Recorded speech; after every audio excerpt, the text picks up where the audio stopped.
Coming up on this week's show, the definitive operating system for retro gaming. The Sega Saturn Switch emulator gets hacked. And we talk kickoff with the legend Dino Dini.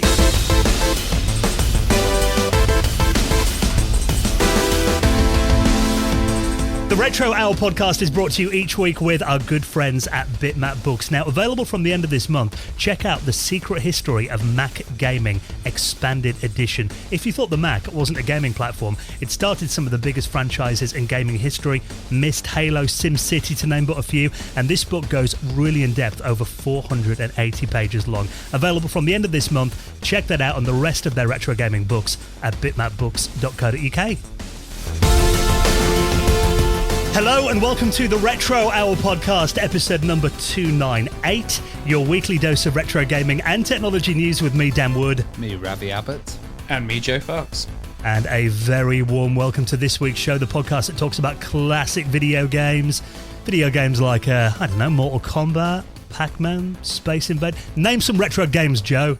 Oh, why'd you always put me on the on the spot? Come on, this is meant to be a pacey intro.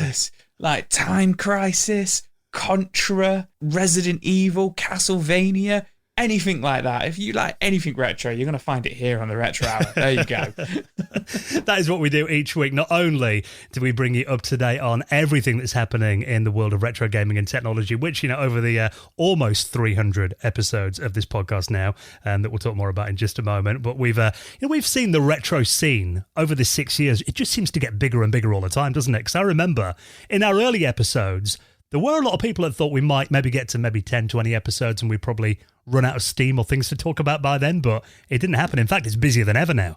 It's crazy, yeah.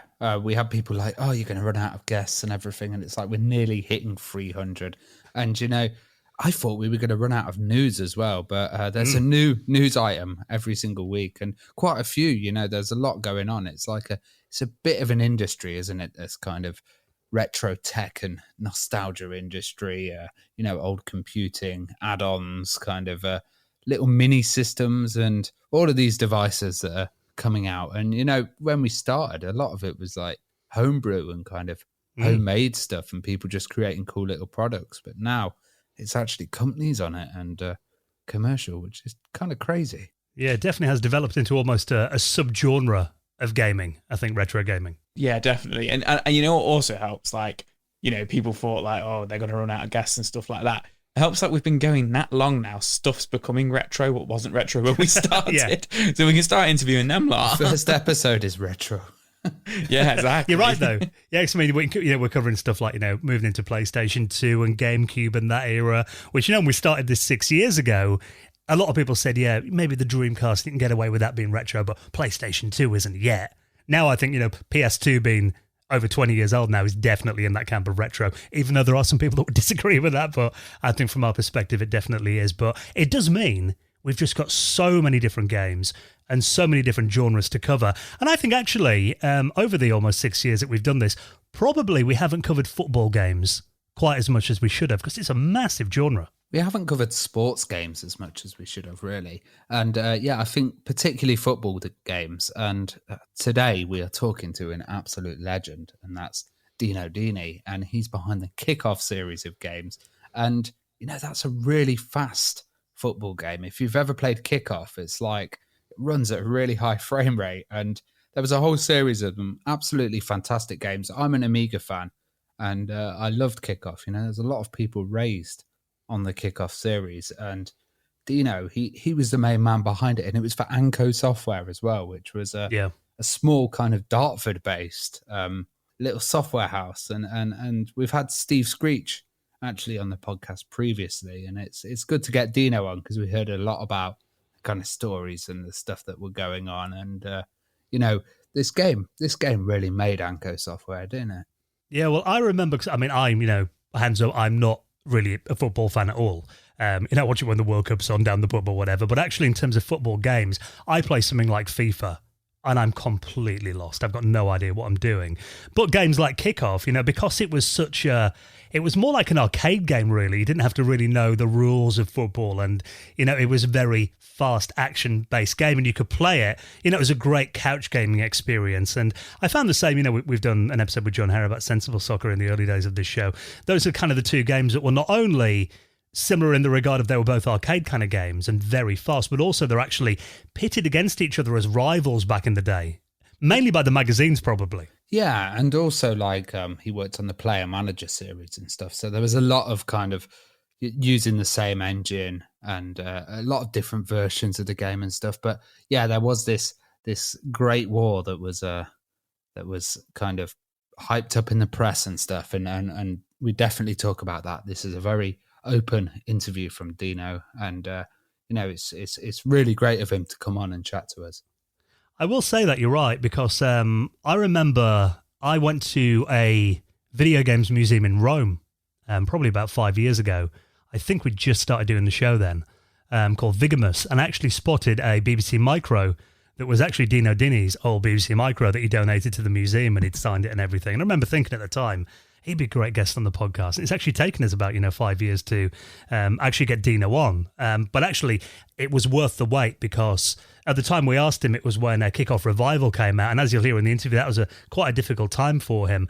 And the journey from those original Kickoff games through the last 25 years or so, it hasn't been all smooth sailing. And actually, Dino, I'd say this is one of the most open and honest interviews that we've ever had from a guest. I was about to say that this is one of the most frank, kind of open interviews, and a real pleasure that he's actually come on and talked to us. And what we like to do on this show is kind of get people's full story, warts and all. And this is definitely that. So I hope you're all going to enjoy this episode.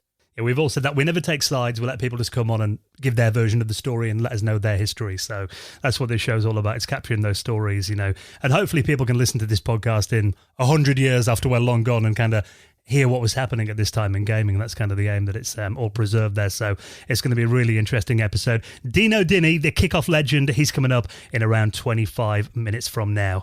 Now, it hasn't actually been a great week for everyone in the retro gaming community. Of course, we did hear some very sad news. There's someone who I know, he hangs out in our Discord, and I know he's listened to the show before. And actually, I think we maybe spoke to him by getting him on at some point. This is Mark Fixes Stuff, who you probably know from Neil RMC's channel. He regularly appears on there. He had a bit of a tragedy over the weekend, didn't he? Yeah, so Mark's on Neil's channel, and actually Mark was kind of Neil's bubble during lockdown RMC. Yeah. So, he had him in the museum and stuff. And Mark, as his channel says, fixes stuff. But I saw an amazingly emotional video, and, just watching it, you kind of see how gut-wrenching it is. His house has actually been completely gutted by fire, and the poor guy, he had a flood before, so his house, he was getting it repaired and fixed up. Luckily, nobody was in the actual house, but it's been totally gutted. And poor Mark, man, it's just tragic when something like that happens with all your memories and just your whole life pretty much going. So there's been a fundraiser that's been running for Mark, and amazingly, they've hit 20k already. Yeah, I'll stick it out on Friday. Then if it updates, I'll put it out on Twitter as well if people want to check it out. But you watch his latest video and it shows, you can just see the shell of a PlayStation, and his MSX is just melted on the floor. And as guys who have a collection of retro systems and a collection of retro games, it's your worst nightmare, not only losing everything in your house, your whole collection going in one fell swoop as well. It's always a worry, isn't it? Because some of these machines that we're using are 30, 40 years old and stuff. And it's be safe, folks. Be safe out there and sensible with what you're doing. That is one thing I've seen come out of this. The amount of people now that are suddenly well, maybe I'm going to check those power supplies, and maybe I'm going to make sure there's a smoke alarm working. And so in a way, it could help other people, the fact that it's obviously a massive tragedy that he's gone through this, but a good, reminder to check things over and make sure everything's electrically safe. But of course, if you're doing a donate to Mark, it's the whole community is coming together to help him get back on his feet again. So we'll link that up in our show notes, the latest fundraiser, and hope you can rebuild, Mark. Best of luck. Now, before we get into the news stories this week, let's give a huge thank you to one of our lovely friends who support the Retro Hour podcast. And this is our good mates at monsterjoysticks.com.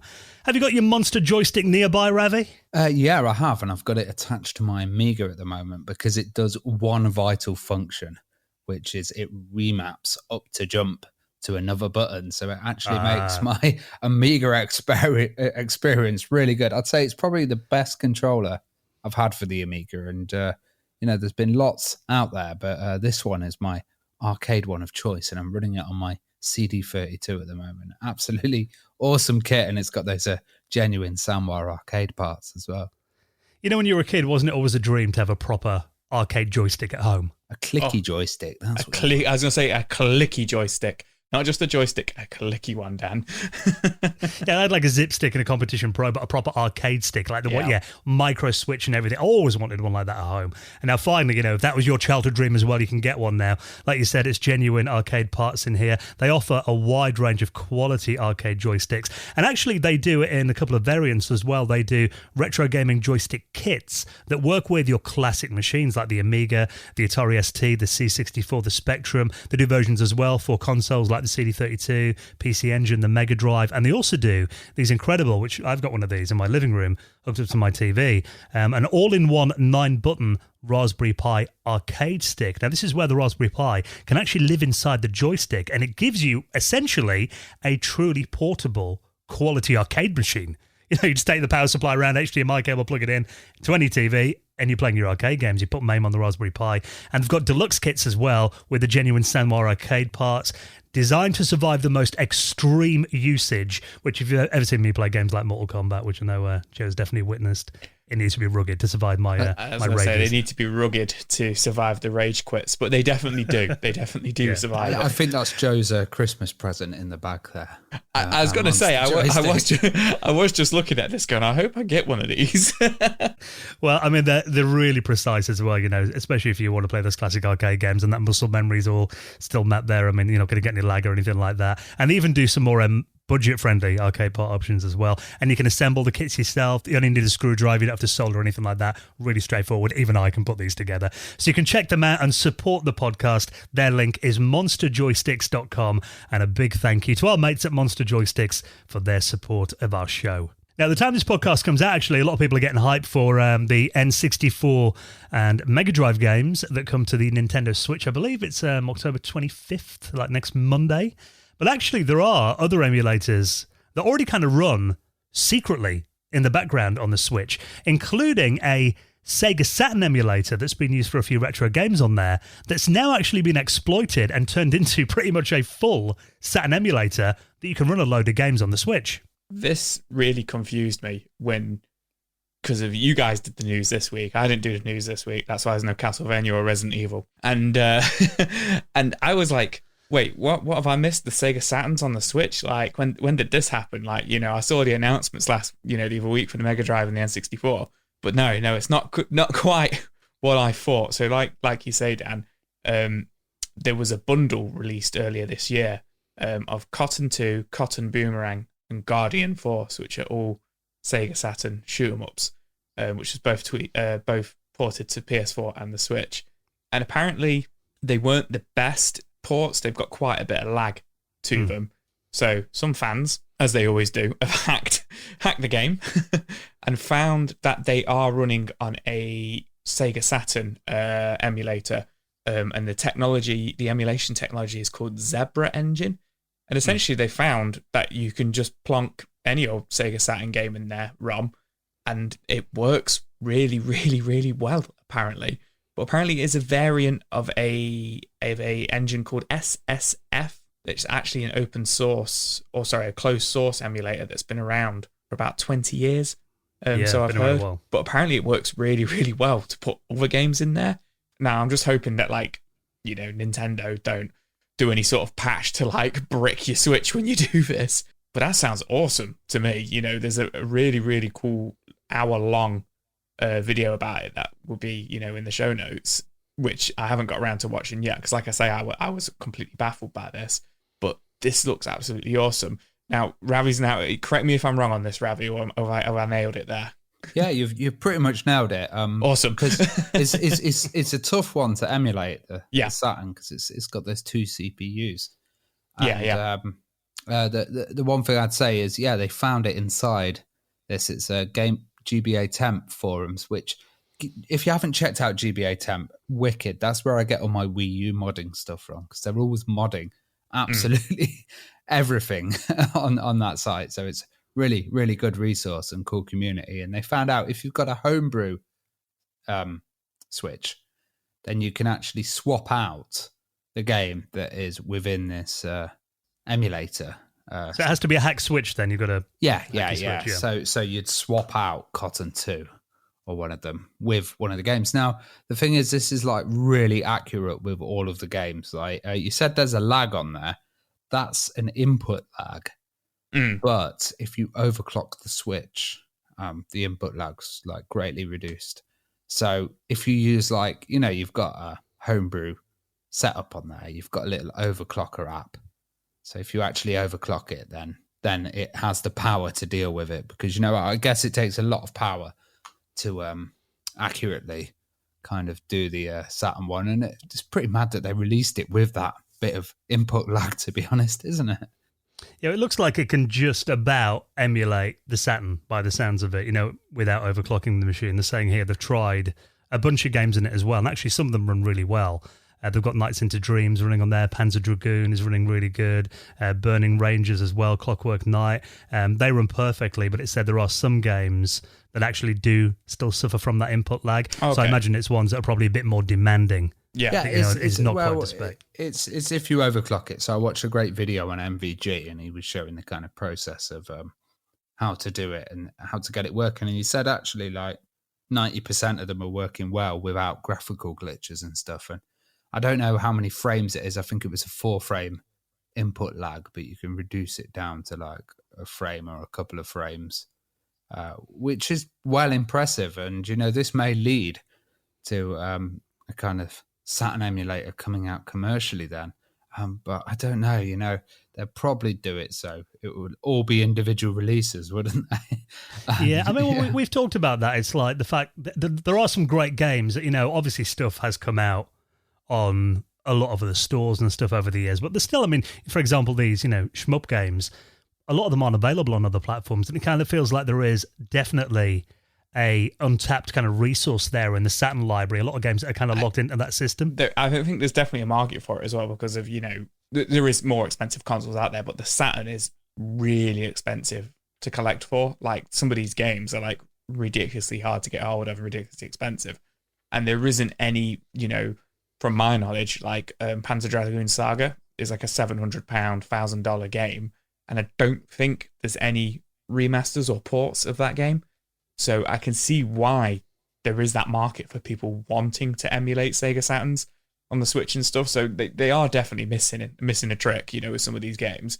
But I'm just wondering from, Ravi telling us then, maybe it's because the quality isn't quite just there yet, with like the dual CPUs and stuff like that, Maybe Sega do want to do a Saturn Mini and stuff, but they're struggling. Who knows?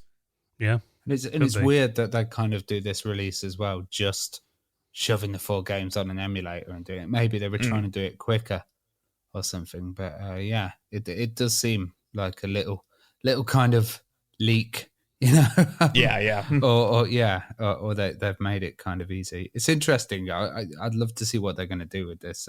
Some of the Switch tinkerers. Yeah, it does kind of feel like Sega kind of ignored the Saturn in the grand scheme of things, whether it's something they just rather forget about because it was a bit of a flop. But like you said, Joe, it might just be the fact that they haven't got it running as smoothly as they want just yet. Maybe that will come. Yeah, maybe, yeah.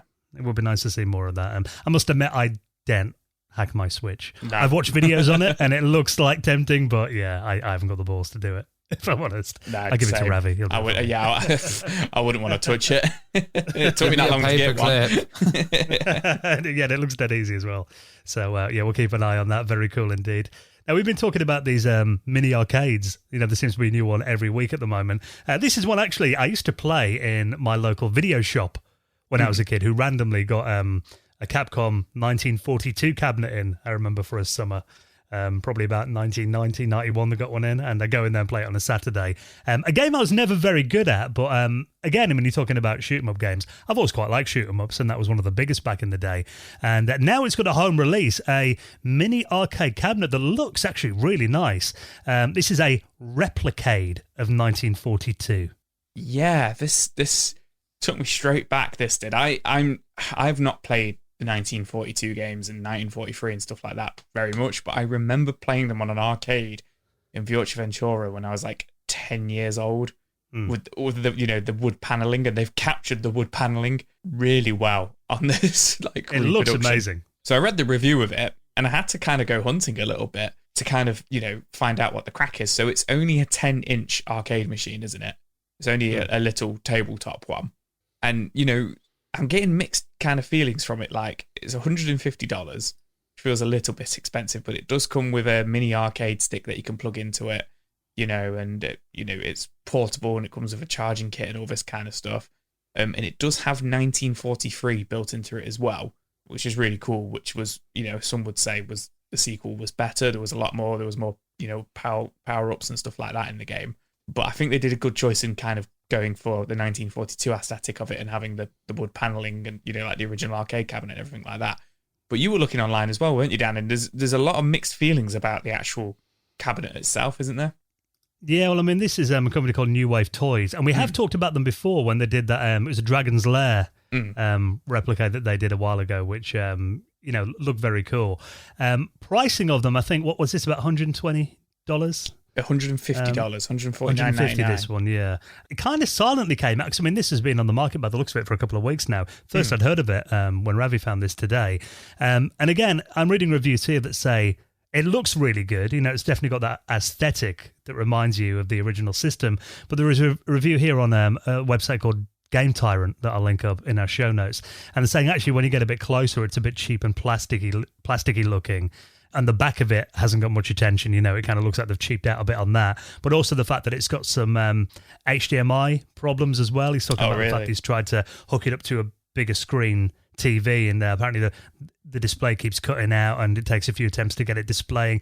Could just be an issue with his individual unit, but he's saying the actual screen is so small, being that little 10-inch cabinet, that really the only way that he can play it comfortably is by hooking it up to a bigger screen TV and actually using the controller rather than the one that's on the cabinet. So in many ways, it kind of feels like it's more of something you're going to buy and just put on your shelf as a decoration, I imagine, rather than playing it. But yeah, I mean, it looks amazing, I've got to say. But I think there are probably better ways to play 1942 if you're a fan of the original game.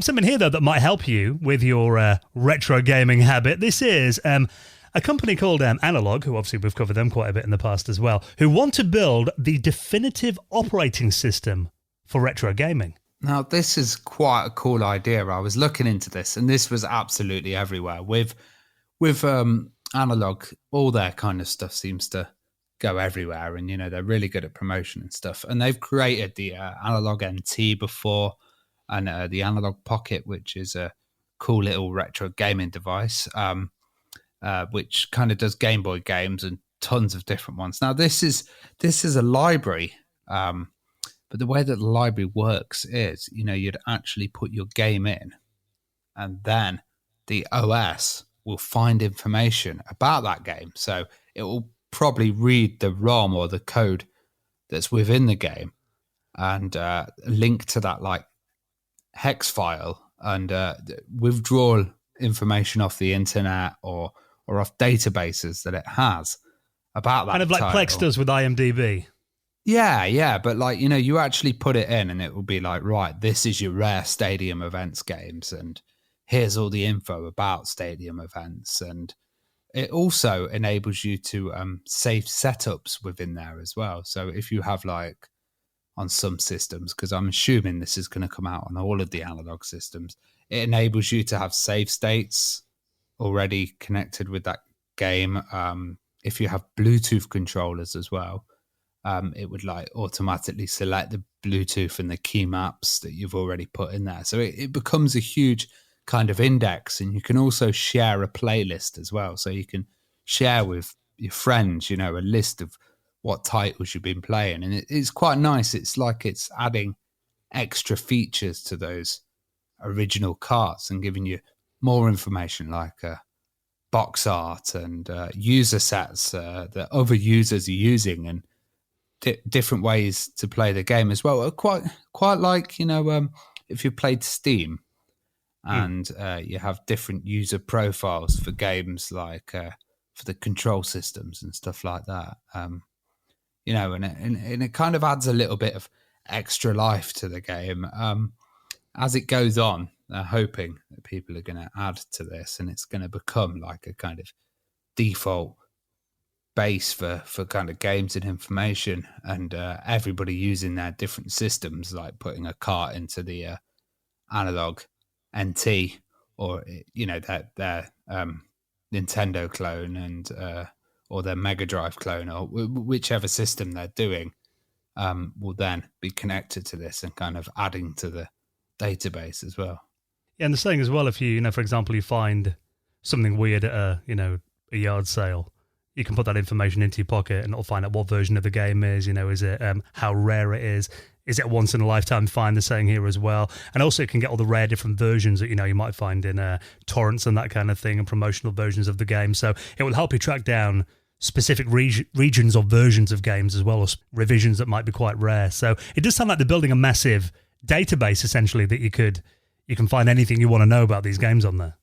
Yeah, kind of like maybe a Wikipedia of gaming or something that that's built into the system. Yeah, that people contribute to, and then I guess the more people that use it, the better it will get, and the more accurate it will get, and the more unusual titles that will be played on it and stuff. But they need to sell the hardware as well, and I hope that they have like dedicated team members actually kind of working on this OS, because I can imagine there can be a lot of errors and stuff, and there can be a lot of similarities, but also I guess maybe you could have stuff like different language versions of games and stuff that would add into that, or tell you what's kind of available on that special about that cart, and having the Japanese version, why that's special, because a lot of their devices also play multi-region carts as well. It sounds like a massive project, and they reckon that the Analog Pocket is going to be kind of the first place that we'll see this analog OS. It's going to kind of be the showcase of it. But yeah, I mean, because there is all this information is obviously out there if you know where to find it. But you guys are probably the same. I mean, if you want to find out something about a game, particularly again, it's not that common. Sometimes going through threads on forums and tweets, there can be so much conflicting information out there.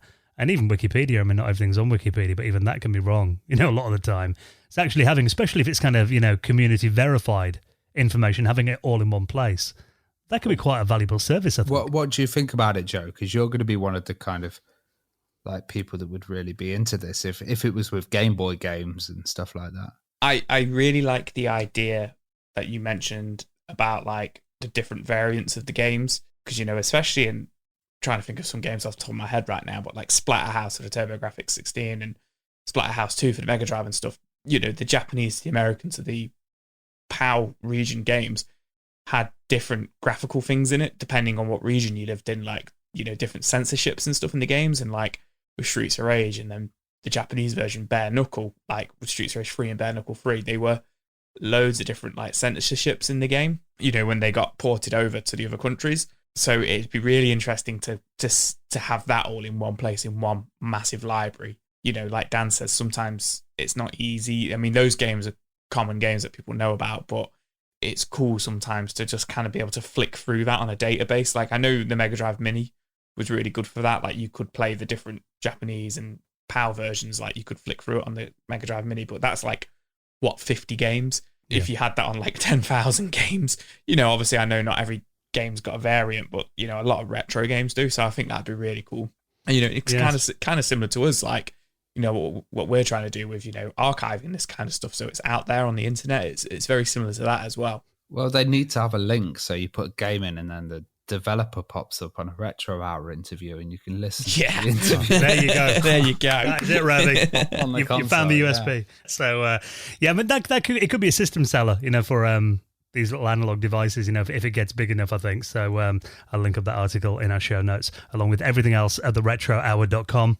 Now, just before we chat to Dino Dini, what about this? This could be the most ambitious Game Boy game that we've ever talked about on this show. In fact, a Game Boy game that requires 2 separate cartridges. This game is absolutely mental. There's so much to kind of explain about this game. It's pretty mad. Joe, have you had a little look at this one? Yeah, so this is the Shapeshifter 2. So this is the second game in the Shapeshifter trilogy, which have all been done by a solo developer called Green Boy Games. So the first game came out on the Game Boy and the NES, but this is the second game, obviously, and he's putting it out on Game Boy. But apparently this is the first ever Game Boy game that's going to be released on 2 cartridges to play. Now I'm not too sure how that works. Like, I've been reading into it and I've not got to that part yet. But like, I don't know if you know, Ravi, but like, yeah, it seems pretty mad. It's like quite smart actually. It's adventure codes. So okay. The whole idea of it is that because it's like a Monkey Island adventure game, isn't it? Like, yeah, kind of, yeah. But it's like also like one of those choose your own adventure books. Yeah. You'd go around and you get different chapters and stuff. Where one of the cartridges will produce a code, and they've got here, Lovebird would appear on the one cartridge, and then you get the second cartridge, and you'd enter that code to kind of branch to that point. So you're not actually the Game Boy's not saving anything in memory. You're just getting to one point on one cartridge, and then that trigger word Lovebird, you take the cartridge out and you put the other one in, and you type Lovebird into that, and it would like mean that the story continues. Got you. The kind of adventure continues. I think it's quite a smart little way of kind of linking them together, and I guess getting a lot more game out of it, because the whole idea of this game is that you're a shapeshifter, and any animal that you touch, you change into. So they're going to have a lot of animals in there. And then that's to like solve the puzzles. You know, I was watching the trailer earlier on. He becomes a beaver, and then he can go somewhere where the beaver can go after he touches the beaver, which I thought was quite funny. But they've absolutely smashed their Kickstarter goal. I think it only launched on the 16th of October, so at the point of recording 3 days ago. And right now they're on $57,000 of initial goal of $7,000. So absolutely smashed it. So there must be a lot of love for the first Shapeshifter game that he did. And it seems like it's all mini games here as well. So like with the different animals, and there's like I think there's about 12 that I'm seeing here or something. It's quite an epic amount. It's like Mole digs holes in the ground, and then Chameleon, you're the king of disguise, but also Daisy, you just decorate the grass if you're a daisy. And I think a rock, you can be a rock, hard as a rock. My dream come true. And I've got to say, graphically, the animation on this looks incredible. It's jaw-dropping for the Game Boy, the amount of detail in here. There's like pixel art, like it's the only way I could describe it, but like some of the character panels, like kind of like when they're talking to you and stuff like that, just look unreal. Like, I can't believe the amount of detail that they've got into this game. Like, I mean, I know we've come a long way since like the Game Boy came out in 1989 and it's over 2 cartridges, but it looks unreal. Like, it looks so good. And it's coming out on a physical cartridge as well. You can get a ROM, if you just want a ROM to play. But the box art and everything, it looks amazing. It even looks like they might have like a code wheel or something in there as well, looking at the packaging. So that real old school adventure feel. I love adventure games anyway. So this would be definitely something I'd be up for. And like you said, it's only a couple of days into this Kickstarter, already extremely popular. But if you want to get involved in it, I'll put that in our show notes at theretrohour.com. Now, let's just take a quick moment to give a huge thank you to another big supporter of the Retro Hour podcast, and this is, of course, the wonderful crew at Retro Gamer magazine. Now, Retro Gamer, of course, the essential read every single month. If you like our show, no doubt about it, you have to read Retro Gamer magazine. They cover so much in there. And in fact, this month, it is a real celebration of an incredible game that I can't believe is 20 years old at the moment. This is Super Monkey Ball. They've got a really in-depth celebration of Sega's fantastic party game, and find out all about the new remaster and the history of the game as well. Were you a fan of that game back in the day, Joe? Yeah, I really liked Super Monkey Ball, but what really scared me then was when you said this game is 20 years old. Super Mario World came to my mind, which is 30 years old, which made me feel really old. So yeah, I touched on it at the start of the episode then that these games are now retro from when we started, but that sounds awesome. Like the complete, what is it? It's like the complete history of Super Monkey Ball. Yeah. That's Who would you Ultimate play, guy. Joe? Ultimate guy. Who did I play? I played the big guy, of course I did. Oh, You know, Gone the- Gone, because there Yeah, was or the- Me, Baby, and Gone Gone. I was going to say, either the big guy or the baby. Yeah, man.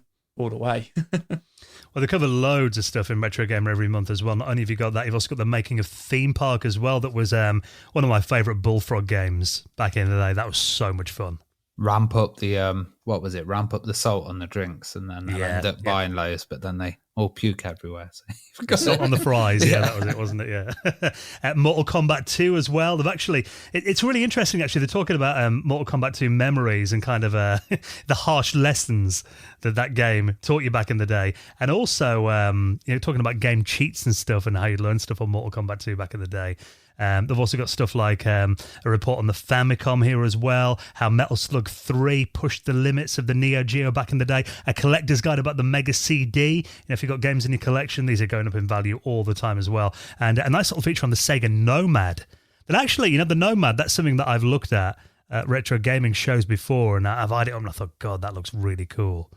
I wouldn't mind getting hold of one I've of drooled those. over those, especially the ones where they've done the new Muckwheel mods as well. And, I never really knew about the Nomads back in the day, so it'd be really nice to actually read about them. Yeah, and if you're thinking of maybe some retro gaming related gifts, obviously Christmas only a few weekends away now, which is crazy. And they also do like a retro gaming roundup as well, collector's guide and things that you should be looking out for if you want to treat yourself as well.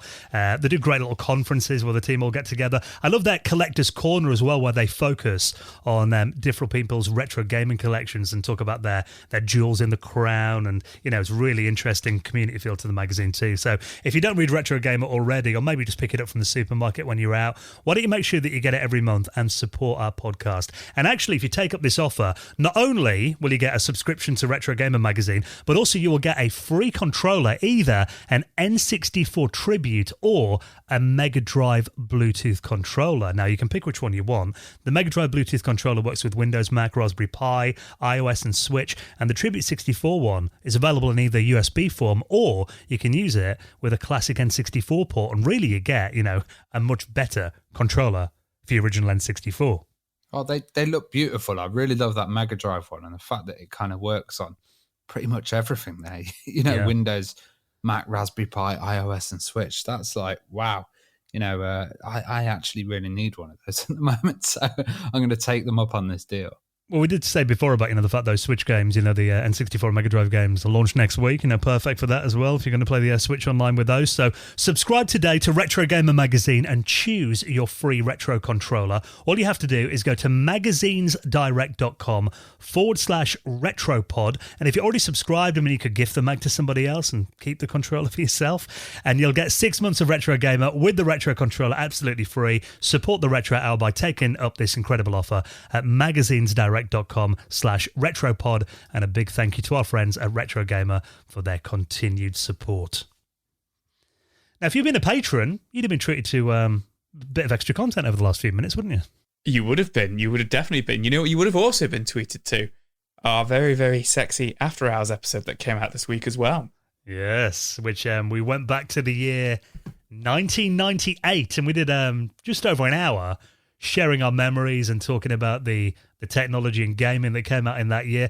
Often when we do these kind of retro years episodes of the After Hours podcast, I don't actually realise quite how much happens in that year till we start researching it. I'm like, my God, that was... it makes like modern years just feel like totally quiet. You look at what happened in like 98, 99, 2000. Yeah, I was really worried that I wouldn't have much to talk about because of, I don't want to be like, I was only like 9 years old, but I was a bit like, oh God, like I'm not going to have loads to talk about, but you couldn't shut me up, to be honest. So, but the movies alone that came out, yeah, fantastic. So, if you want to get access to that, we do every month our patrons' exclusive podcast, the Retro Hour After Hours, which is now up to episode number 17. If you back us on Patreon as a gold member or above, you get access to that each month. Everybody gets the usual podcast early most weeks. You get it ad-free as well. You get extra patrons' exclusive content in there. I think last week, not only did they get an extra story, but about 10 minutes extra on the interview. It was about 15 minutes of extra Retro Hour goodness that our patrons got last week too. But also, you'll be able to watch episode 300 of this podcast live as we record it next weekend. So if you want to see me picking my nose, see my retro boxer shorts, Ravi in his retro boxer shorts, and Dan trying to put fires out, putting it all together. Now I'm joking. I'm really, really looking forward to it. It's going to go fine, Joe. Don't be nervous. So we are going to do, really, it's going to be a fly on the wall. So we're going to put a camera up in the corner of the studio. The lads are coming over here in my new studio. First time we've actually recorded a show in person together for almost 2 years now. Which is going to be amazing fun. Going to be joined by a bunch of special guests, that our patrons know about, but we'll announce maybe on the main podcast next week. You're going to really enjoy it. It's just going to be a celebration of the show. We're going to get a load of you guys on as well, hopefully. So it's going to be a complete giggle. If you want to get involved in the show as we record it, back us on Patreon. Everyone will get access to that. And also, you can come to our monthly patron hangouts as well. We did one of those last weekend, and that was, I think, probably our best one yet. Oh, yeah, they're getting better and better, aren't they? Someone tweeted afterwards, I think it was Gideon Tebbett, and he said, it's like a pub meetup, and it's getting more and more like that, where we're all just sitting around a giant table chatting about retro stuff. It's really good. Yeah, so we do that every month as well. All patrons are welcome to that. So really doing it, though, to support this podcast. If you can just, spare a couple of quid, couple of dollars, couple of euros a month, it all goes back into the running cost of this show and really, really helps us out. And it will ensure that this show will continue past episode 300 and into 2022. And, of course, you will get a mention in the most prestigious high score table in the world of retro gaming. It is the Retro Hour Hall of Fame. And a big shout this week to some of our latest supporters. Nut Elhiset, King Diesel, Marcus Bengtson, Rene Cabalos, and Matt Godbolt, who all backed us on Patreon. We hugely appreciate your support, and if you'd like to do the same, head on to our website at theretrohour.com. All the details are on there. While we're talking about supporting the show, we appreciate not everyone can back us on Patreon, but if you would like to do something to help us out, leave a little review on your podcast client of choice. Give us a 5-star rating on Spotify, or if you can leave a text review on Apple Podcasts. I think our last one was in September, so we haven't had one for almost a month. They really help the show out and help us get into the podcast chart, and one day we will overtake Gardener's Question Time, I'm sure, with your help. But if you'd just take a couple of minutes, that will really, really help us out, and obviously it won't cost you anything. However you help out the show, we really appreciate it. And of course, we'll keep bringing you incredible guests every week. Like this week, we talk kickoff with the legendary Dino Dini, and he's next on the Retro Hour podcast.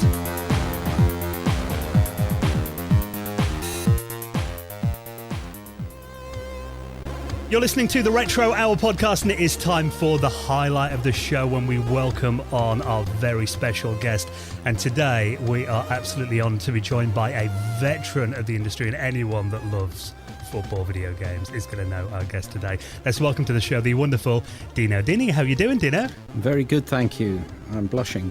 Well, listen, really appreciate you taking the time to talk to us. Obviously, massive fans of Kickoff, and we'll get into that very soon. Just a bit of background on you, though. I mean, where did you grow up? I know you've got an Italian background. Is that right? Yeah, both my parents are Italian, so they moved to the UK shortly before I was born.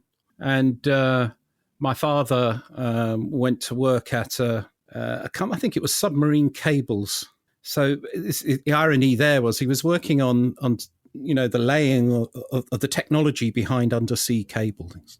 So that was a big thing back then, which would be like 56-ish years ago. And then, of course, over the years, that have gradually got phased out because, we went to satellite technology and radio technology and so on. But the irony is that it came back again.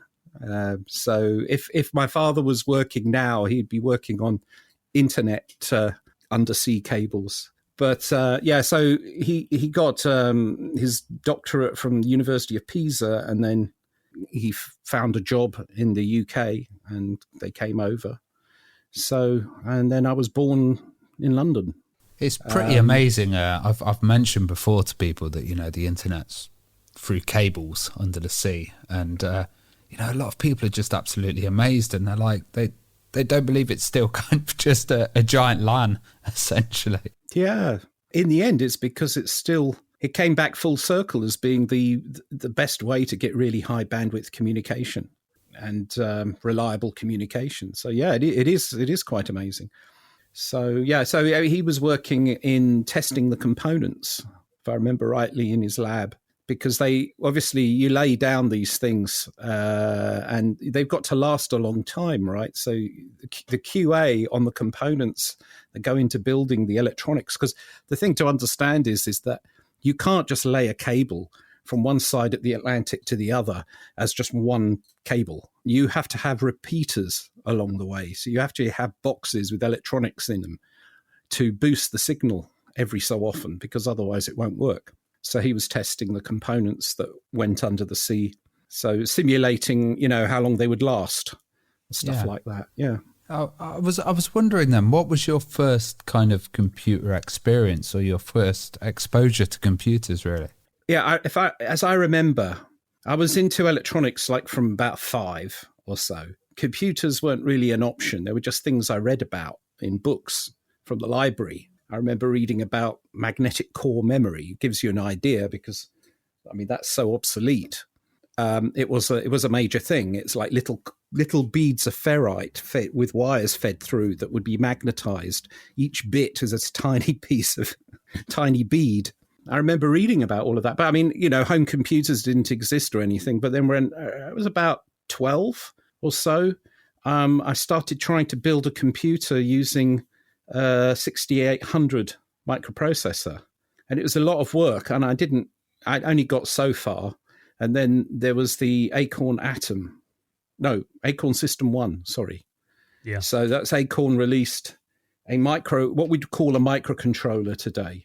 And it was made with 2 PCBs. The lower one was, CPU, memory, ROM, peripheral input-output devices, the kinds of things that, if anybody is programming an Arduino, if that's the right way to pronounce it, or those PIC miniature microprocessors that you get all in one chip. So it's basically the same as one of those, only it's a whole PCB, not that big, about 6 inches by about 4. And there were 2 layers of this. The top one was the keyboard and display, and the display was a 8-digit 7-segment calculator display. And you had to program it in machine code, obviously, because there were no compilers. What would you run it on? That's where I started. That was the first computer I owned, and I actually started writing games for that. That's really interesting, because I've looked into the background of that machine before and actually read it. We had Steve Ferber, from Acorn on the show last year, and he was talking about, I think it was based on like an automated cow feeder or something. That's where the technology actually originated from. So it was probably there was I can't remember her name, but it was actually designed. Was it Kay? I can't remember her name now. Sophie Wilson. Sophie, that's it. Sophie Wilson. I just couldn't remember. But yeah, they built a prototype. I think the prototype still exists. But I would have to thank Sophie very much, because that was the first computer I ever owned. And I learned an awful lot. A lot of frustration as well.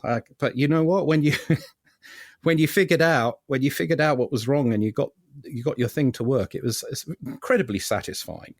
Well, how did you start programming that machine? Were you learning it from magazines? Did you have a local users group? How are you kind of picking it up? Well, it was so cutting edge at that point. Eventually there were, I suppose there were magazines eventually, but I got the Acorn System 1 almost out the gate that it was being produced. So all I had was the manual. And actually you could still get a printing of the manual. And I lost the original System 1, but I managed to get one off eBay, and it needed to be repaired. But I managed to finish that about a few months ago. But I actually tried programming it again. I was trying to make an endless runner. I actually streamed me doing that. I'll get back to it again. But yeah, you had the manual, and the manual consisted of basically the instruction codes for the 6502 microprocessor, and then some information on the electronic circuitry of the whole unit, plus the ROM subroutines for displaying keyboard input and so on. And 1K of RAM, and the 6502 being the way it is a quarter of that is your stack, and then another quarter of it is your fast memory. And so in practice, you could cheat and squeeze more out of it, but in practice you had half a K for your program. And you had to save that on cassette tape, of course, at 300 baud. It's crazy, 1K. You wouldn't even get a mouse cursor into 1K today. Yeah, I doubt it. Yeah, you would. Yeah, I mean, it's. But don't get me started on that. I just bloat on in software is a thing that, as time goes on, I get more and more irritated by it. Frankly, it's utterly shocking. Do you ever play the game Star Raiders? Well, Star Raiders came out on the Atari 800 and 400, and then the 130XE. It was 1978 or 9. It's, for me, one of the best games ever made. It's got so much in it that you can learn from, that it's relevant to games now. It was 8K cartridge. You know, they're still alive, that particular spirit, the spirit that manages to achieve like a game, a classic game like that in such a small amount of memory. That's still there in the demo scene. But what I find a bit of a shame is that people in the demo scene don't often cross over. They don't seem to cross over with games much. I mean, there are examples, but often they're making these incredible demos, and you wonder, how did they manage to create all of that, like in 1K or whatever? And it's basically, the necessity is the mother of invention, as they say. And it's kind of like they're now setting themselves limits because they've got, they could just go completely wild. So they've set themselves limits, and it's doing it within that, certain amount of K. Yeah, that's absolutely right. But the irony is that often under those constraints, they end up producing things which stand on their own merit. You don't see the demos and think, well, sometimes you do. You don't see the demos always or generally and think, oh, what's amazing about this is that it fit into, 1K, 2K of memory. It's just, they're often amazing anyway. And that's just icing on the cake. And in some ways more creative. And that fits in with the kind of philosophy, I think, that constraints are the mother of invention, or the mother of creativity. Let's put it that way. Constraints are the mother of creativity. When you give somebody all the technology, all the options, no constraints at all, then things seem to sort of dribble on and not really end up particularly inspired. I could name certain projects, but I won't.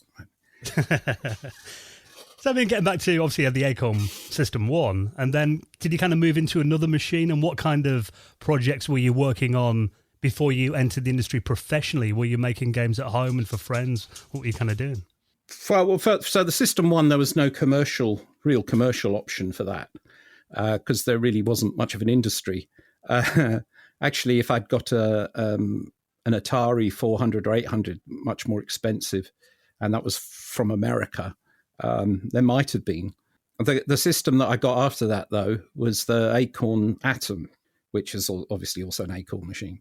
That was based on 6502, 1 megahertz, and you could expand it to 6K of memory, which cost quite a bit at the time to expand it to 6. So that was a marvelous one because it had a TV display, of course, with some limitations, but you could do graphics on it. And that was my first sort of commercial platform, in the sense that around 1980, there was a company called Time Data, and they published some software that is still around in the emulation on the Acorn Atom. And they made a book called the Acorn Atom Magic Book.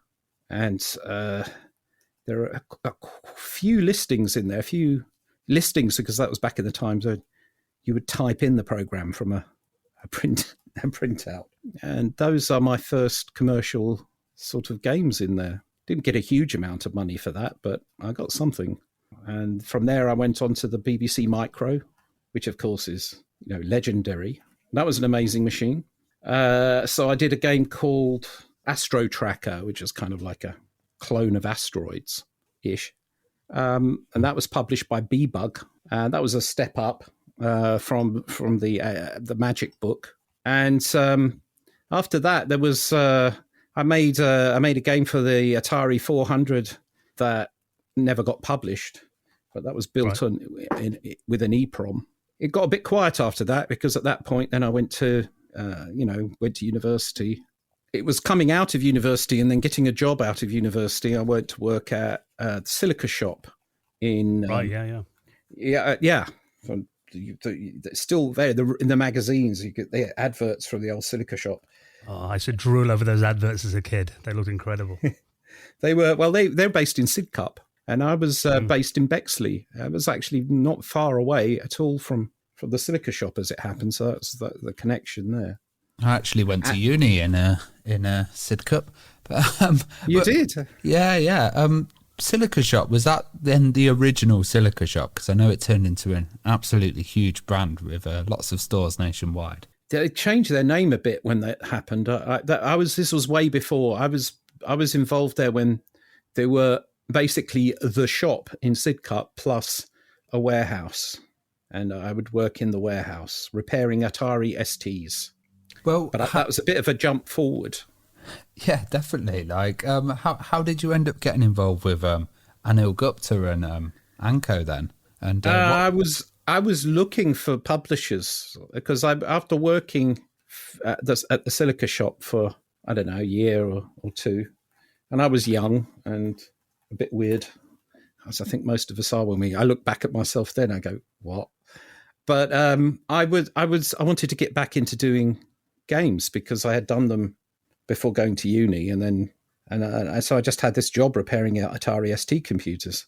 So I was looking at, the companies that we were repairing Atari ST computers for, and so one of them was Anko.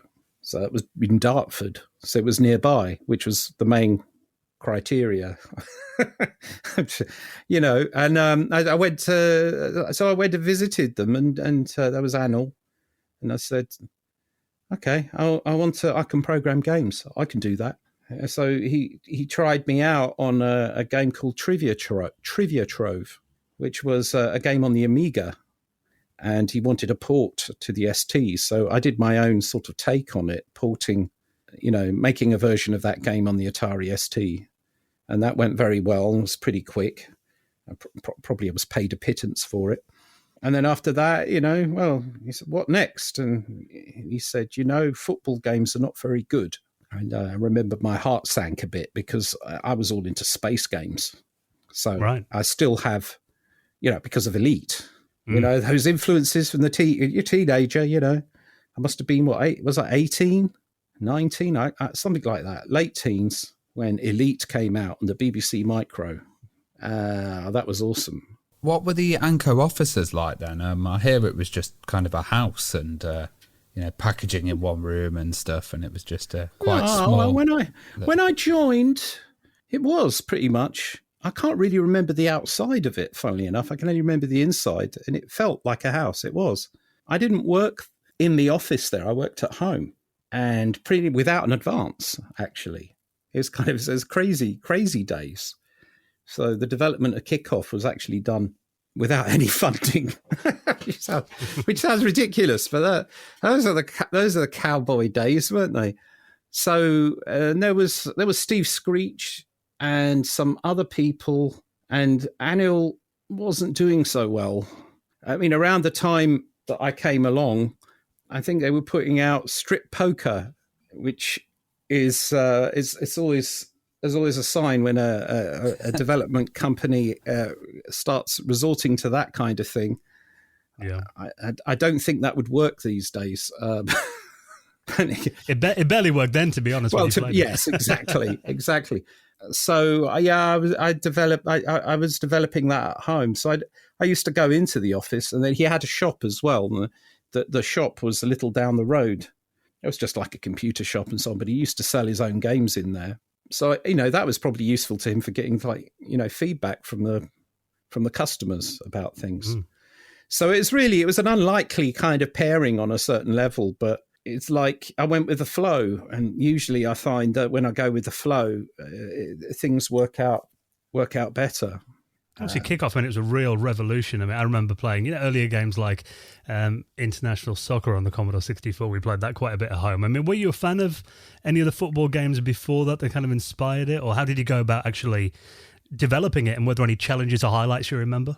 obviously the first, I remember looking at a game. It was your generic how football games are done at that time game, and it was side on, and with a small pitch, and with huge sprites, and I just looked at it and went, that's just silly. It's all wrong.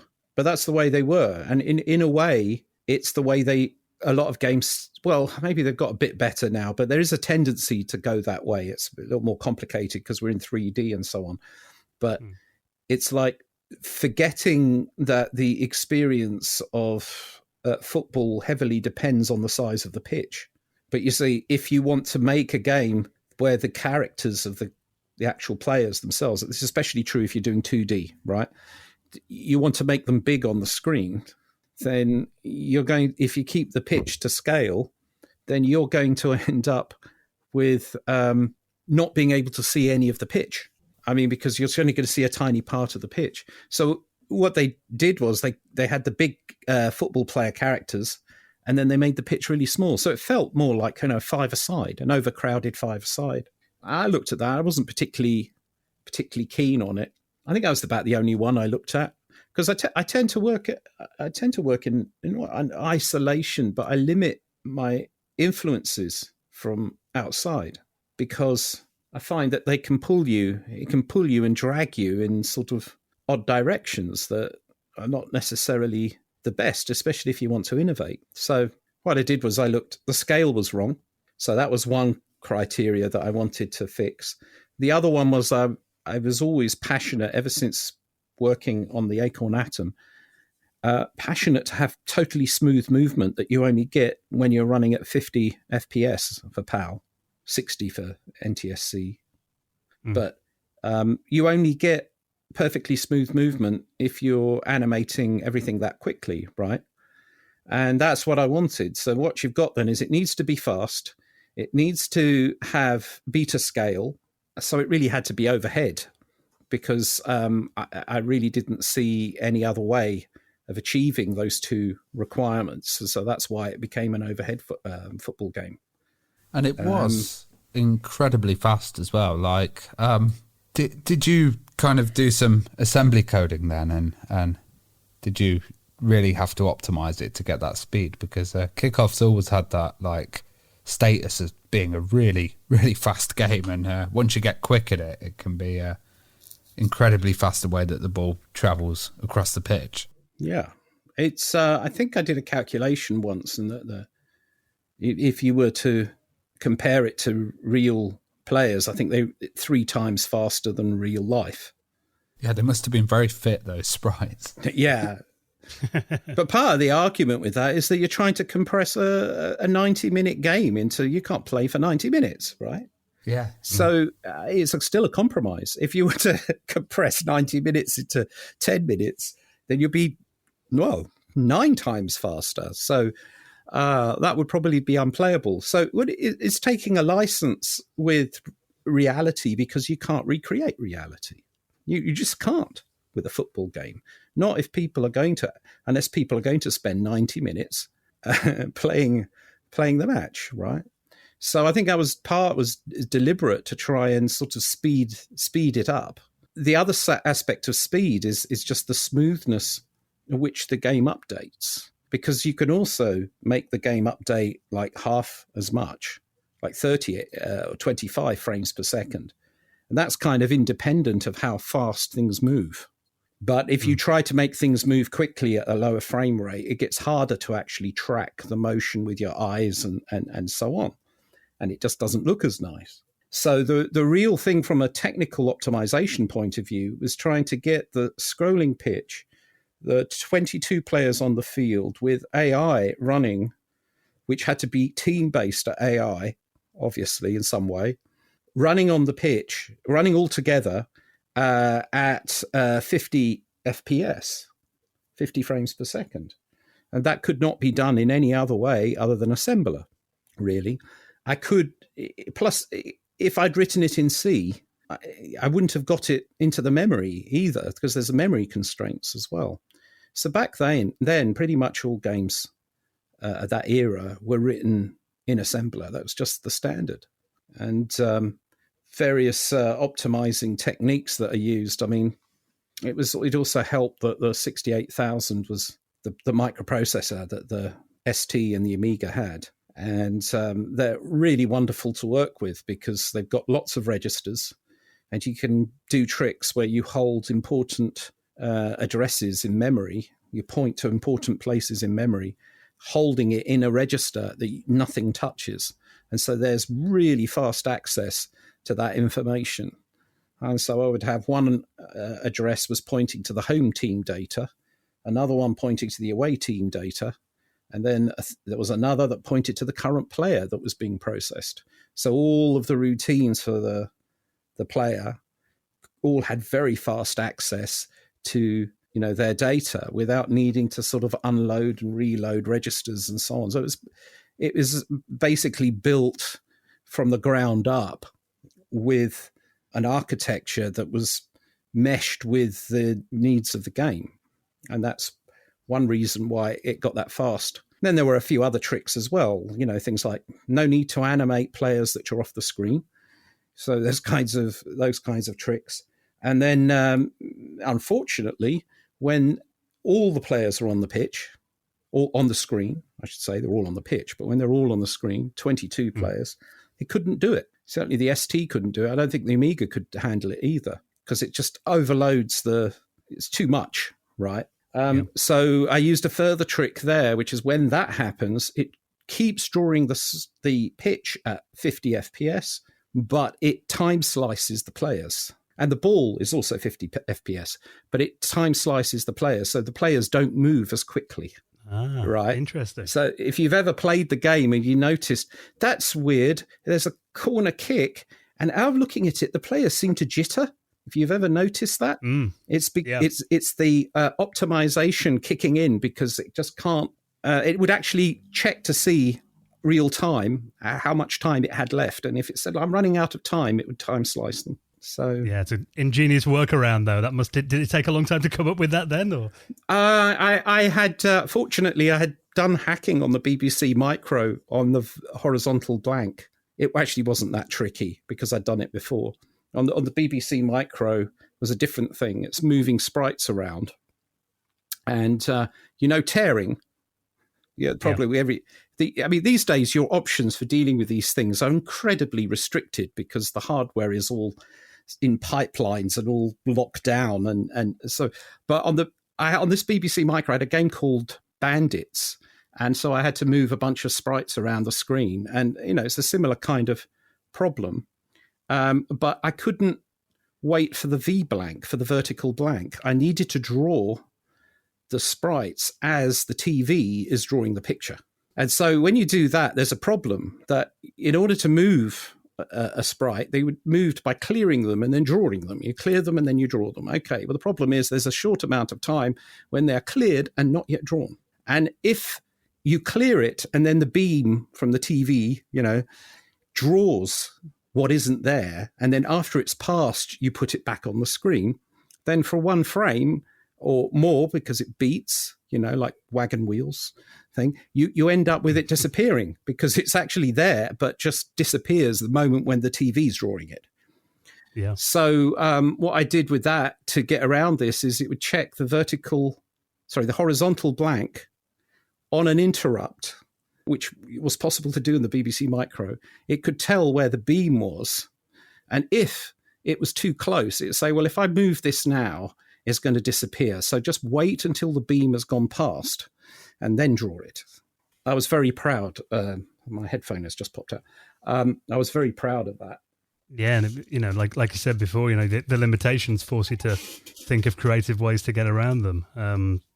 Definitely added to the game, I think. One other design decision as well that I thought was interesting about Kickoff is, a lot of the time, football games then, the ball stuck to the player's feet and it was very unrealistic. You decided not to go with the sticky ball and make it more realistic. I mean, was that another design decision that you wanted to get in there? Well, again, when I looked at the other games, I said, didn't everybody else see it?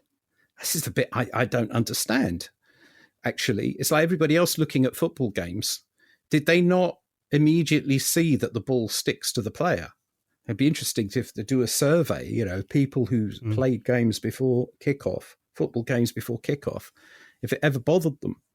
I don't know, but it bothered me. I'm looking at it and going, but that's silly. It's like carrying the ball. Functionally, there's no difference. You might draw the ball at the foot, but it's effectively the same as carrying the ball. And the game is called football because you move the ball around with your feet. So if the ball is stuck to the player, you've actually defeated the whole point of football. Yeah. And so I said, no, I think we need to do this as a physics simulation. So the first thing I did was make the ball, bouncing of the ball, and made that feel good, which meant I needed to put air friction in. Try and make a football game without air friction. What you'll find is that, a player can kick the ball from one end of the field and it will sail away. And if you want it kicked with a force that looks impressive, like feels like it's a weighty kick, it's just going to fly out of the field. Yeah. Right. So it's a non-negotiable that you've got to have air friction. Other people made football games that didn't have air friction. You can say it's not non-negotiable, but I think it is. There are certain versions of FIFA where, I don't study FIFA a lot, but this one I've seen so many times. It's just like, whoa. Have you ever noticed that the ball gets kicked from one end of the field, really, and it lands sort of closer than the edge of the 18-yard box to the end of the pitch. And the ball does this mysteriously odd vertical bounce. So I can tell you what that is. Not enough air friction or no air friction. And so to try and get around the problem that the ball just keeps going out of the pitch all the time, they make this vertical bounce. I don't know that that's the reason for a fact, but that's my best guess. Back then, obviously the magazines made a big deal about this as well. And I remember it in the playground too. There was, when Sensible Soccer came out, there was a perceived rivalry between Kickoff and Sensible Soccer. I mean, did the magazines make that a bigger deal than it actually was? And what do you think made Kickoff stand out? Well, the thing is that Kickoff came first, but it annoyed whoever produced Microsoft Soccer, which was actually it was Sensible Software, I think. Or do you mean Microprose? Microprose Soccer. Yeah. I'm sorry. Yeah, Microprose Soccer. Microprose Soccer started development, I believe, after I started development on Kickoff. I remember Anil telling me that some people were very annoyed because Kickoff came out and sort of, stole the thunder of this other football game. But I mean, it was done. I'd never seen the game. It was done in complete. It's completely developed separately. So it comes out, and then for a period of time, it was like all the rage. But here's the thing: is I tend to think we get dark here. I say what I think. I mean, I've never been really one to cater for popularity. I mean, things are what they are. And in the end, the success of Kickoff was a huge problem because in the end, it means that I get it from many angles. So one angle that I get it, it's a very skill-based game, right? You hear many stories about brothers playing games, all right? I imagine there were also brothers and sisters playing games and playing Kickoff and sisters playing Kickoff. But I think being football and the leaning of society, mostly it was brothers. And generally, one would win most of the time and the other would lose most of the time. Normally with a punch in the arm, if I remember. Yeah, this is it. The punch of the arm is important because, I just, when I made Kickoff, I didn't make Kickoff with any of these things being things I was considering. I'm 20-something and I'm just doing what I love, making video games, right? So I'm not sitting there thinking, Dino, if you make a highly competitive game that is very skill-based and the skill level required to play the game is such that it's more genetic whether or not you can play the game, that is a component that is difficult to overcome. Now, I say genetic because basically nature or nurture argument, right? The point is that people's reaction times are pretty hardwired. You can improve them to some extent, but then those who already have fast reaction times can improve their already fast reaction times. So it was a mistake, without realizing it, to make a game that was hugely skill-based, but one which people had limited options of improving their skill level. Because then that means that people then feel helpless and hopeless with it. And this wouldn't matter, it's only a game. Unless it's a very popular game where there's a lot of rivalry, and and so then you end up with people hating the game if they can't ever win it. And then people saying, I'm more skilled because I'm on this one, or yeah. I know exactly what you mean with that kind of reaction thing, definitely. Yeah, and so there's the thing. I sort of made it with I made the game with the idea, and if you stick at it and so on, then you improve your skill. But there was a flaw in this plan. I was too young to know it. If I could go back in a time machine, I would just say to myself is, don't make that game. But the memories that we have, that to me was the golden age of, couch gaming. Even though there was, arguments and you're punching the arm, it'd be like, right, let's have another go at it. I'm going to beat you this time. That would often happen, I think. There was something very special about it when you got friends over or your little brother was playing those kind of games with you. I think, over online, for example, that feels a bit anonymous sometimes. Yeah, I think so. And I think if people play a game like that and winning isn't important, it's like, plus the fact that it wasn't like you would always lose. So the one time you managed to defeat your nemesis, it would feel really good, right? But it's an issue, and so basically, sensible soccer sort of, you could say, leveled the playing field in the sense that it was a less skill-based game. I know that there are people who are going to go, "What do you mean?" But I know what I mean. As a game designer, I know what I mean. I don't know what I'm saying. I'm not saying there's no skill involved, but I'm saying there's less. That's primarily the modification that they made to the game design when they worked on it. They made more like an arcade game. Yeah, exactly. It's like, because it's the same thing. It's like arcade. Well, Kickoff is like an arcade is an arcade game in the sense that it's the same thing. It's like those arcade style games, like beat 'em ups or whatever. You're playing against someone who's better than you. You will never beat them, right? There's very little that you can do because they're so skill focused. In some way, well, it's the same thing. It's no different now. Actually, thinking about it, if you're playing a first person shooter, they're generally like that. And the only difference is now that you have to go and find the local person in your area. Well, back then you'd have to go and find the local person that you could kind of beat and challenge, and now you kind of do it online. Now you do it online, which is kind of anonymous. But anyway, I digress. But the thing is that is a point where you asked about the rivalry, thing. So the other aspect of it is that, journalists always need something to print. So, that's an element. And so you can make a story. So they made a story out of it. But they did it without real consideration for, the consequences for those involved, which is pretty much always the way with journalism. I don't know. Yeah. And it's like there were a lot of mags out back then as well. Video game journalism was a lot more kind of powerful back then. Yes, it was. Than it is kind of nowadays. There's no doubt about that. So did they make more of it? Well, no, just with one exception. The exception is Amiga Power, I believe, right? It was the one where that Scottish journalist was eventually the editor. And I think that is Power, right? Yes, Stuart Campbell. Yes, that Scottish journalist. So, yeah. And that, I mean, that went to the point where if it happened today, there would be, if what happened then happened today, there would likely be a really expensive lawsuit involved. What actually happened there? Because they published a fake letter.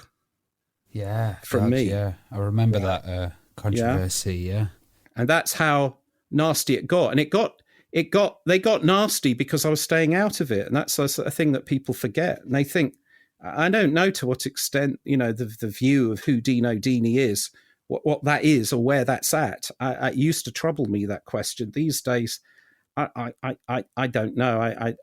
I could talk about it without tensing up, really. So maybe I'm getting over it now. But but it was, for me, it was a huge.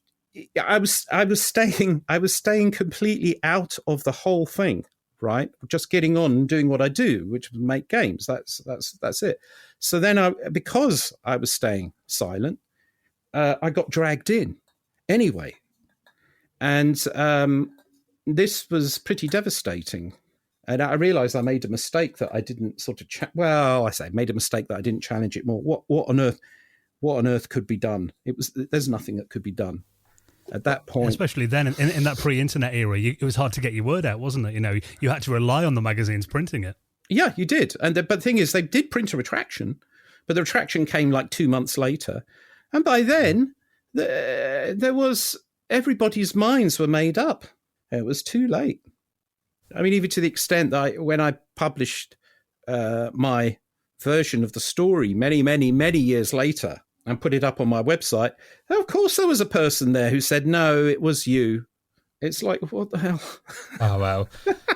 You ended up getting onto a Kickoff 2, and that was kind of bigger and better. And how did you want to improve the series then? And what did you do to improve on the original? Yeah, there were a bunch of things I wanted to do on that. One of them was to integrate the stats from Player Manager into it. And then I had this idea of making kind of an online version of Player Manager, which really wasn't an option back then. But I was thinking about how great it would be. And it was, maybe people can share their teams with each other, or go round to their friends to play the game, and they can play with their team that they grew in Player Manager. So I wanted to do that. I wanted to have replays that could be saved. So that was a feature that was in there. I wanted to try and solve the problem of only 8 directions that you could shoot in. This bugged me a lot. This was, for me, was really annoying. It's like not being able to aim where you shoot. So the original Kickoff, you could only shoot in 8 directions. There was maybe a bit of randomization in at least Player Manager. I don't think I put the randomization of the shots in the original Kickoff.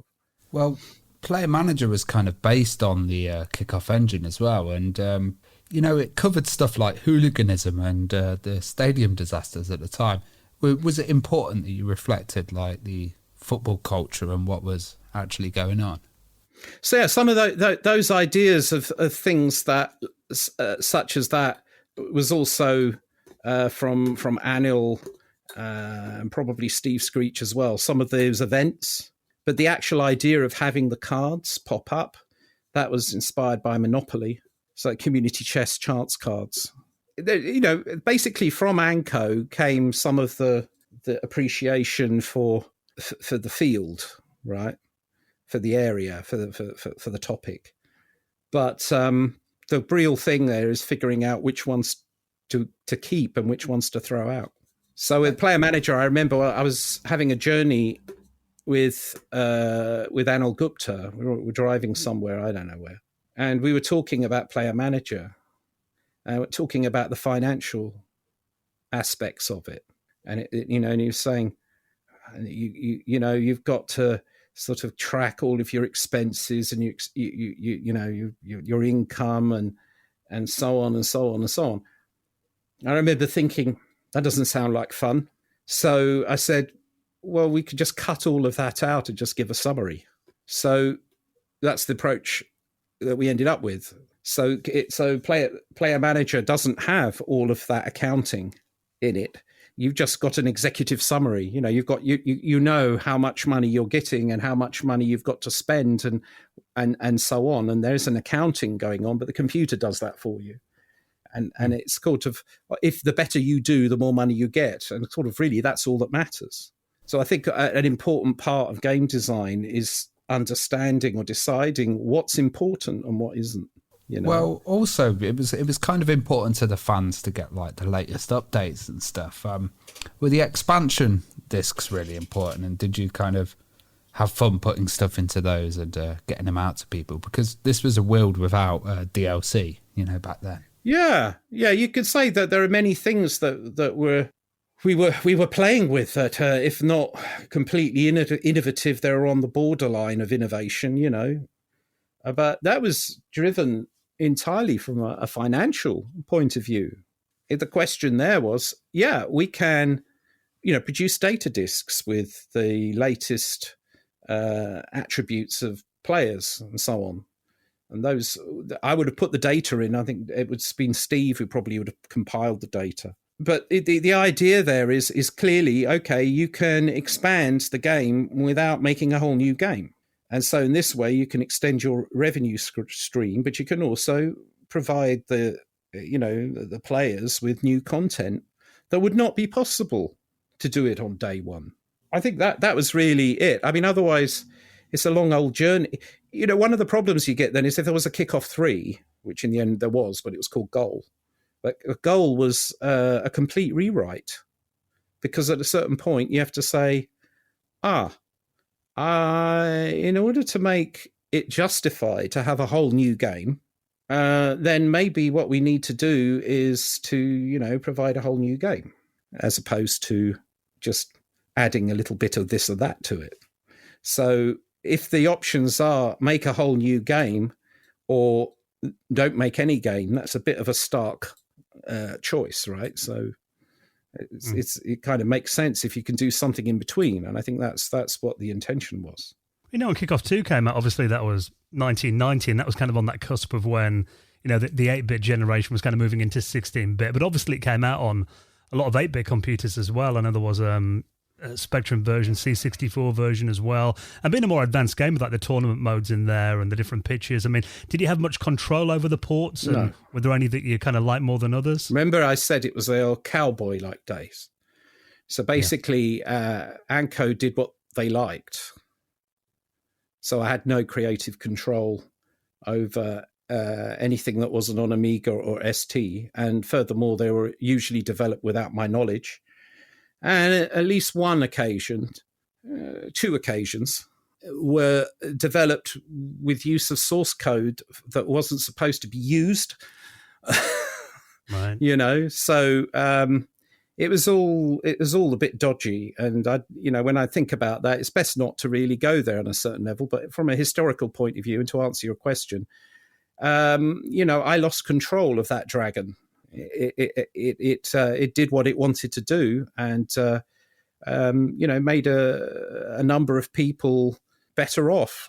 And it's a shame that ultimately I was forced to break off from it, and then because it was old cowboy days, I couldn't take it wasn't practical for me to take the game with me. So having worked on a new game, or working on a new game that was a complete rewrite, is also part of, achieving that disconnection from that start, so that then afterwards things were done properly from Goal onwards. But by then, things had moved on, it was a different time. Was that a similar story with Dino Dini Soccer on the Super Nintendo? Because I know the Mega Drive version was a great hit, but it kind of went wrong on the SNES. Yeah, well, the problem there was that I was contracted to do a version on the SNES and a version on the Mega Drive. I couldn't do both. So I had an agent, it was Jackie Lyons. I think she's retired now. She got me the deal with Virgin. And I was like, look, I can't do both. Plus, the port to the SNES is complicated by the fact that it's got a different processor on it. So it's a rewrite of the entire code base. Something, incidentally, that Chris Sawyer did an exemplary job of. Chris Sawyer did the conversion of Goal to PC. It would have been even better if we had been able to use like Mode X, but I don't know why that wasn't possible, but that was the biggest limitation there with it. But he did a faithful port of the gameplay. He ported the 68,000 code to PC. And so that PC version plays the way it should, right? But with with a SNES version, it went to some other company who I will not name. And instead of being faithful to the game design, they decided to just make their own game, in effect. And that was a painful lesson, because then my name is on is on that.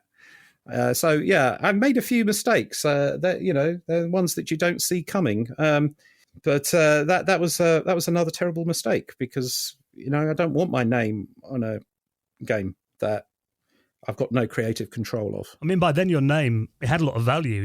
You become a well-known figure. I mean, did you kind of realize how well-known you were and at the time in the industry, and how did you kind of handle that, fame that you received? Well, but as far as I couldn't handle any of that, because the whole thing, when I was keeping a low profile, because I knew the danger of getting caught up in all of that drama after the fake letter, how do you think I could possibly recover from that?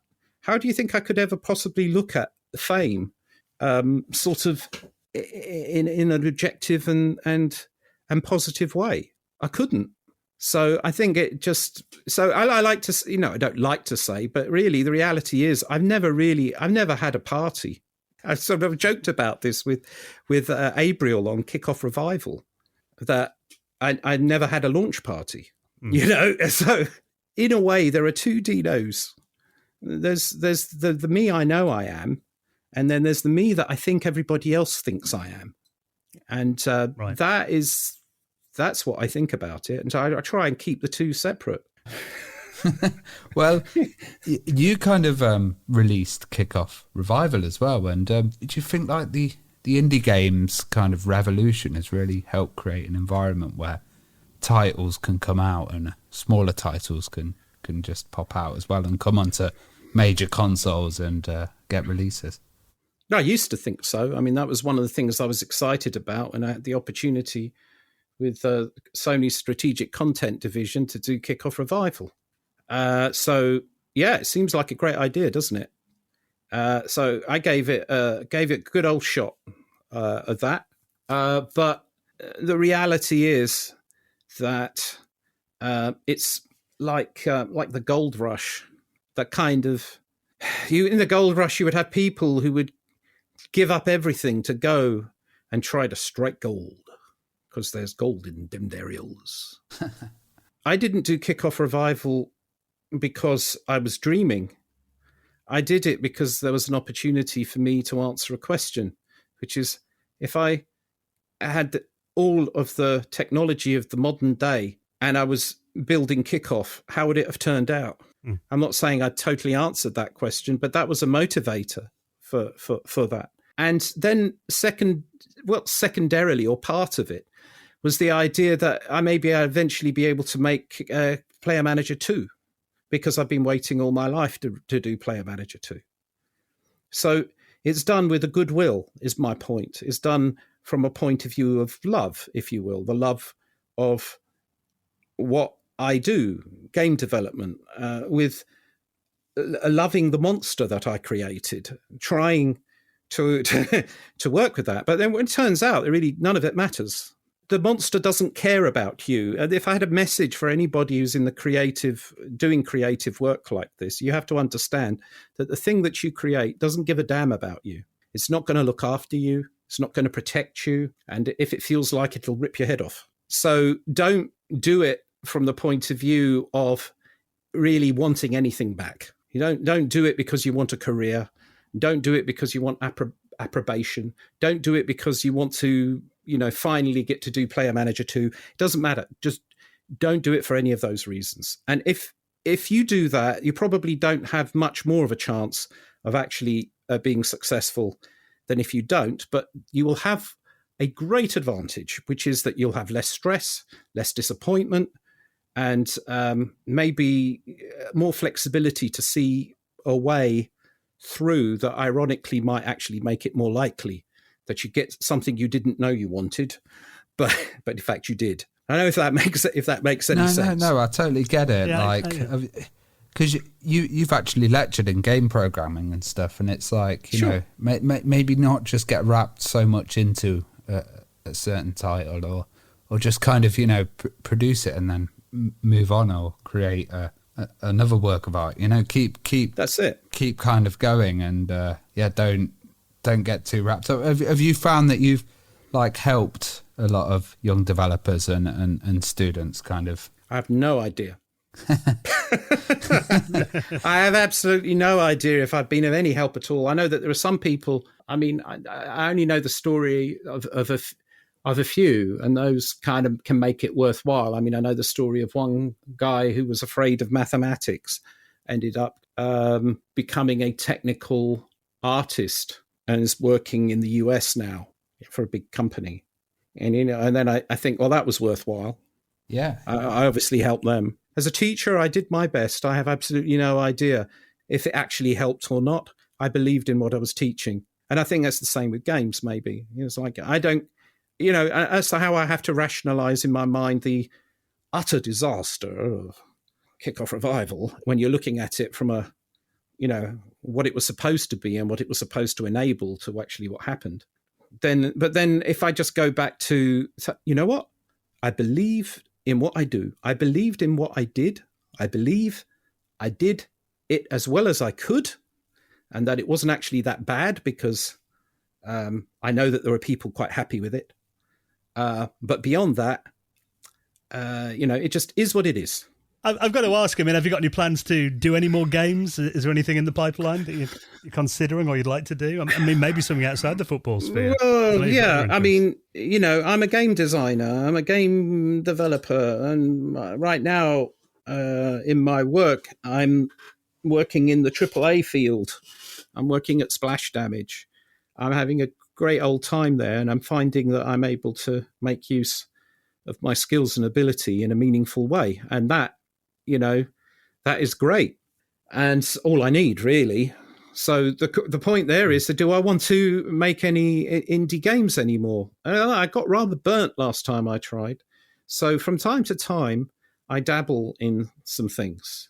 So I think that ability, probably the hardest thing in game development right now is figuring out how to playfully make a game. That's it. Because I've tried making games and experimenting while streaming, and that was an interesting exercise. I streamed the development of Kickoff Revival, for example. That was an interesting experiment, but the problem there is that you end up sort of the streaming becomes the reason, not the playing. So I am trying at the moment to putting my feet in the water again on developing something, but I'm taking the view of I'm developing it for me because I'm the only person who's ever going to damn well play it anyway, and just see where it takes me. That's a good approach, I think. Yeah, you're not putting pressure on yourself. No, that's it. Don't put pressure on yourself. Well, Dino, and I know obviously there's been many ups and downs throughout your career, but I just want to say a big thank you for all the memories that you've made with your games that will last a lifetime for us and our audience as well. And we thank you for being so honest in this chat as well. It's been some really insightful stories. So a big thank you for coming on and taking the time to be our guest. Well, it's been a pleasure, and I wish you and everyone and all your listeners all the best.